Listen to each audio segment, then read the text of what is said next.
벤처기업은 왜 특별 대우를 받나? 일부에서 일반적인 스톡옵션 제도에 대해 알아봤는데 사실 벤처기업들에게는 훨씬 더 좋은 조건들이 주어져요. 왜 그럴까요? 정부 입장에서 보면 벤처기업은 새로운 기술을 개발하고 일자리를 창출하는 경제 성장의 동력이거든요. 그래서 이런 기업들이 우수한 인재를 영입할 수 있도록 도와주는 거죠. 벤처기업 육성에 관한 특별조치법, 줄여서 벤처기업법에서는 일반 상법보다 훨씬 관대한 스톡옵션 규정을 두고 있어요. 그리고 조세특례제한법에서는 벤처기업 임직원들에게 세금 혜택까지 주고 있고요. 근데 여기서 중요한 건 벤처기업이라고 다 같은 벤처기업이 아니라는 점이에요. 정부에서 정식으로 인증을 받은 벤처기업이어야 이런 혜택들을 받을 수 있거든요. 그냥 우리는 벤처기업이야 라고 말한다고 되는 게 아니라 벤처기업 확인기관에서 공식적으로 인증을 받아야 해요. 벤처기업 인증을 받으려면 몇 가지 조건 중 하나를 만족해야 해요. 벤처 투자회사로부터 투자를 받거나 매출액 대비 연구개발비 비율이 일정 수준 이상이거나 기술평가 보증을 받거나 하는 식으로요. 이런 조건들을 만족해서 벤처기업 인증을 받으면 스톡옵션에서도 특별 대우를 받을 수 있어요. 벤처기업법에서 주는 혜택들, 부여 대상의 확대. 일반 주식회사는 자기 회사 임직원에게만 스톡옵션을 줄 수 있어요. 하지만 벤처기업은 훨씬 넓은 범위의 사람들에게 줄 수 있어요. 자기 회사 임직원은 물론이고 외부 전문가들에게도 줄 수 있거든요. 외부 전문가라고 하면 교수, 연구원, 변호사, 회계사, 기술 자문을 해주는 전문가들, 이런 사람들이에요. 스타트업 입장에서는 이런 전문가들의 도움이 꼭 필요한데 돈으로 자문료를 지급하기는 부담스럽잖아요. 그래서 스톡옵션으로 대신 보상할 수 있게 해준 거죠. 부여 한도의 확대. 일반 주식회사는 발행 주식 총수의 10%까지만 스톡옵션을 부여할 수 있어요. 하지만 벤처기업은 50%까지 부여할 수 있어요. 엄청난 차이죠. 다만 2023년에 법이 개정되면서 외부 전문가에게는 제한이 생겼어요. 외부 전문가에게는 전체 부여 한도의 30% 범위 내에서만 줄 수 있게 됐거든요. 그리고 행사 가격도 액면가보다는 높게 책정해야 하고 행사 요건도 더 까다로워졌어요. 이전에 외부인에게 너무 과도한 혜택이 주어진다는 지적이 있었거든요. 절차의 간소화. 벤처기업은 외부 전문가에게 스톡옵션을 부여할 때 주주총회가 아니라 이사회 결의만으로도 할 수 있어요. 주주총회를 열기는 시간도 많이 걸리고 복잡하니까 이사회에서 빠르게 결정할 수 있게 해준 거죠. 벤처기업법 우선 적용. 2023년 법 개정에서 중요한 변화가 하나 있었는데 벤처기업의 스톡옵션에 대해서는 상법보다 벤처기업법을 우선 적용한다고 명시한 거예요. 이전에는 벤처기업이어도 정관에 벤처기업법 조항을 명시해야 특례를 받을 수 있었는데 이제는 정관에 명시하지 않아도 자동으로 벤처기업법이 적용돼요. 세금. 이게 진짜 중요한 문제. 스톡옵션에서 가장 복잡하고 중요한 게 세금 문제예요. 아무리 스톡옵션으로 큰 차익을 얻어도 세금을 너무 많이 내면 의미가 없어지거든요. 기본적인 과세 구조. 우선 스톡옵션에 대한 기본적인 과세 구조부터 알아볼게요. 스톡옵션은 두 번에 걸쳐서 세금이 부과될 수 있어요. 첫 번째는 스톡옵션을 행사할 때예요. 행사 가액과 행사 당시 시가의 차이, 즉 행사 이익에 대해 세금을 내야 해요. 재직 중에 행사하면 근로소득세, 퇴사 후에 행사하면 기타 소득세를 내죠. 두 번째는 받은 주식을 나중에 팔 때예요. 이때는 주식을 판 가격과 행사 당시 시가의 차이에 대해 양도소득세를 내야 해요. 예를 들어서 김 대리가 행사가 1만원인 스톡옵션 1000주를 가지고 있다고 해봅시다. 행사할 때 시가가 5만원이었다면 행사 이익은 5만원 마이너스 1만원 1000주 4천만원이에요. 이 4천만원에 대해 근로소득세를 내야죠. 나중에 이 주식을 7만원에 팔았다면 7만원 마이너스 5만원 1000주 2천만원에 대해 양도소득세를 내야 해요. 비상장회사의 시가 계산. 여기서 문제는 비상장회사의 시가를 어떻게 계산하느냐예요. 상장회사는 시장에서 거래되는 가격이 있으니까 쉽지만 비상장회사는 시장 가격이 없잖아요. 세법에서는 비상장 주식의 시가를 계산하는 방법을 정해놨어요. 보통 보충적 평가 방법이라는 걸 사용하는데 회사의 순자산 가치와 수익 가치를 일정 비율로 가중 평균해서 계산해요. 매출이 없는 초기 스타트업의 경우에는 대부분 액면가와 비슷하게 나와요. 그래서 스톡옵션을 행사할 때 세금 부담이 크지 않죠. 하지만 회사가 성장해서 매출이 생기고 수익이 나기 시작하면 시가가 올라가면서 세금 부담도 커져요. 그런데 만약 최근 3개월 이내에 구주거래가 있었다면 그 거래 가격을 시가로 볼 수도 있어요. 일정 규모 이상의 거래여야 하지만요. 그래서 투자 유치 직후에는 스톡옵션을 행사하지 않는 게 좋을 수도 있어요. 벤처기업의 세제 혜택들. 이제 벤처기업 임직원들이 받을 수 있는 세제 혜택들을 자세히 알아볼게요. 이 혜택들은 정말 대단한 거라 잘 활용하면 세금을 엄청나게 아낄 수 있어요. 1. 비과세 특례. 가장 강력한 혜택이 바로 비과세 특례예요. 벤처기업 임직원이 스톡옵션을 행사해서 얻은 행사이익에 대해 연간 2억 원까지 소득세를 아예 안 내도 되는 거예요. 이 특례는 원래 연간 5천만 원까지였는데 2023년에 2억 원으로 대폭 상향됐어요. 그리고 개인당 누적 한도도 5억 원으로 정해졌고요. 예를 들어서 박 과장이 2024년에 스톡옵션을 행사해서 1억 5천만 원의 행사이익을 얻었다면 이 돈에 대해서는 소득세를 한 푼도 안 내도 돼요. 만약 3억 원의 행사이익을 얻었다면 2억 원은 비과세이고 나머지 1억 원에 대해서만 근로소득세를 내면 되죠.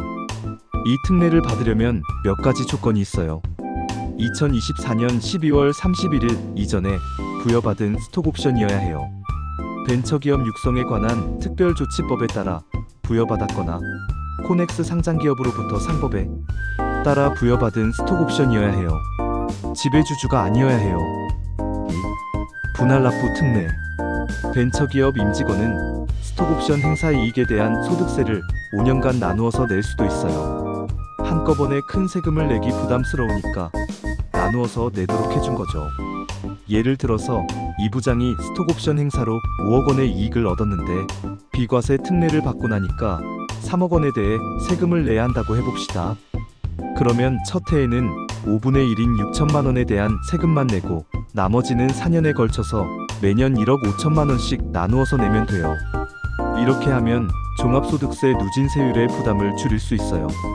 한 해에 3억 원의 소득이 추가되면 높은 세율이 적용되지만 매년 6천만 원씩 나누어서 받으면 상대적으로 낮은 세율이 적용되거든요. 3. 과세이연 특례. 가장 복잡하지만 효과적일 수 있는 게 과세이연 특례예요. 스톡옵션을 행사할 때는 세금을 내지 않고 나중에 주식을 팔 때 양도소득세로 한꺼번에 내는 거예요. 이 특례의 장점은 두 가지예요. 첫째, 실제로 현금을 받기 전까지는 세금을 내지 않아도 돼요. 둘째, 종합소득세율보다 낮은 양도소득세율이 적용될 수 있어요. 벤처기업의 소액주주라면 양도소득세율이 10%인데 이는 근로소득세의 최고세율 45%보다 훨씬 낮죠. 다만 이 특례를 받으려면 까다로운 조건들이 있어요. 스톡옵션 전용 계좌를 개설해야 해요. 지배주주가 아니어야 해요. 받은 주식을 2년 이상 보유해야 해요. 어떤 특례를 선택해야 할까? 이렇게 세 가지 특례가 있는데 어떤 걸 선택해야 할까요?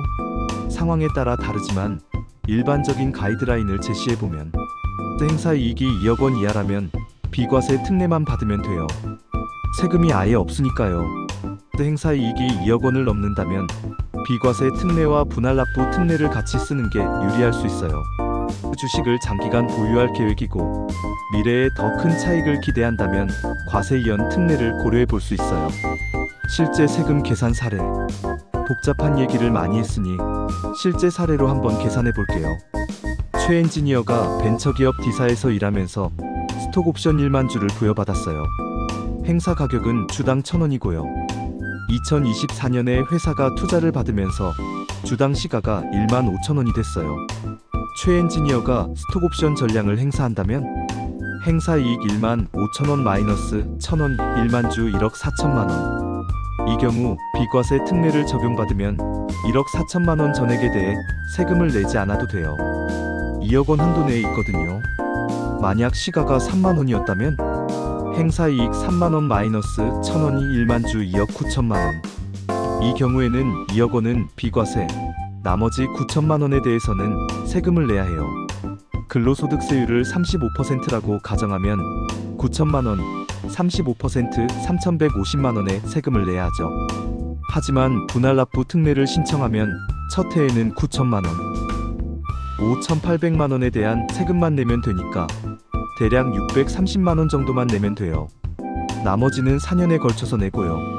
만약 과세이연 특례를 선택했다면 행사할 때는 세금을 아예 안 내고 나중에 주식을 팔 때 양도소득세 10%만 내면 돼요. 2억 9천만원, 10% 2,900만원이죠. 어떤 방법이 더 유리한지는 개인의 상황과 주식 보유 계획에 따라 달라져요. 세제 혜택 신청 방법. 이런 좋은 혜택들이 있어도 제대로 신청하지 않으면 받을 수 없어요. 각 특례별로 신청 방법을 알아볼게요. 비과세 특례. 스톡옵션을 행사하는 개인은 따로 신청할 게 없어요. 회사에서 원천 징수할 때 알아서 비과세를 적용해 주거든요. 대신 회사에서는 비과세 특례 적용 명세서를 세무서에 제출해야 해요. 분할납부 특례. 이건 개인이 직접 신청해야 해요. 회사에 납부 특례 적용 신청서를 제출하면 회사에서 원천 징수를 하지 않아요. 그리고 개인이 종합소득세 신고할 때 분할납부를 신청하면 되죠. 과세이연 특례. 가장 복잡해요. 우선 스톡옵션 행사 전에 금융투자업자에게 전용 계좌를 개설해야 해요. 그리고 회사에 특례 적용 신청서를 제출하고 행사 후에는 주식을 반드시 전용 계좌에 보관해야 해요. 주의해야 할 점들. 벤처기업 스톡옵션의 세제 혜택은 정말 좋지만 주의해야 할 점들도 있어요. 벤처기업 지위 유지. 세제 혜택을 받으려면 스톡옵션을 부여받을 당시에 회사가 벤처기업이어야 해요. 그리고 몇몇 특례의 경우 행사할 때까지 벤처기업 지위를 유지해야 하는 경우도 있어요. 적용 기한. 이런 세제 혜택들은 대부분 한시적이에요. 현재는 2024년 12월 31일까지 부여받은 스톡옵션에 대해서만 적용돼요. 앞으로 연장될 수도 있지만 확실하지는 않죠. 지배주주 제외. 세제 혜택은 일반 임직원을 위한 거라서 지배주주나 그 특수관계인은 받을 수 없어요.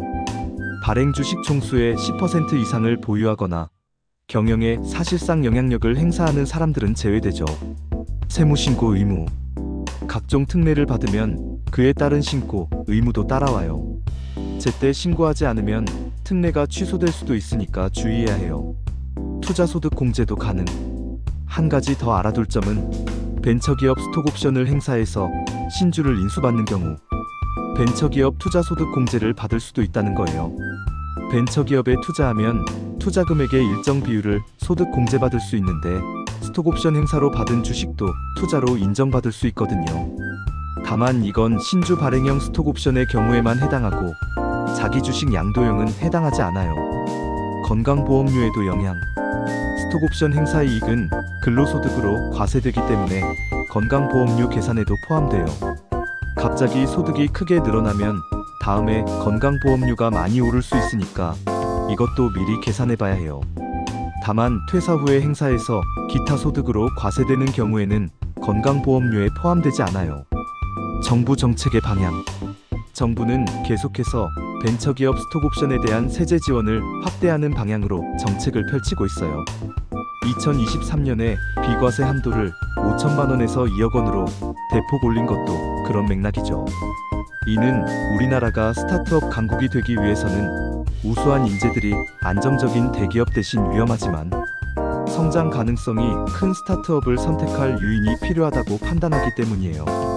앞으로도 이런 정책들이 계속 확대될 가능성이 높지만 동시에 남용을 방지하기 위한 규제도 같이 강화될 것 같아요. 실제로 2023년 벤처기업법 개정에서 외부 전문가에 대한 제한을 강화한 것도 그런 맥락이죠. 그래서 스톡옵션을 받을 때는 현재의 세제 혜택만 보지 말고 앞으로 정책이 어떻게 변할지도 고려해야 해요. 특히 과세이연 특례처럼 장기간에 걸친 혜택의 경우에는 더욱 그렇죠. 다음에는 스톡옵션의 실무적인 운영 방법, 특히 베스팅이나 클리프 같은 개념들과 회계 처리 방법에 대해서 자세히 알아보겠습니다.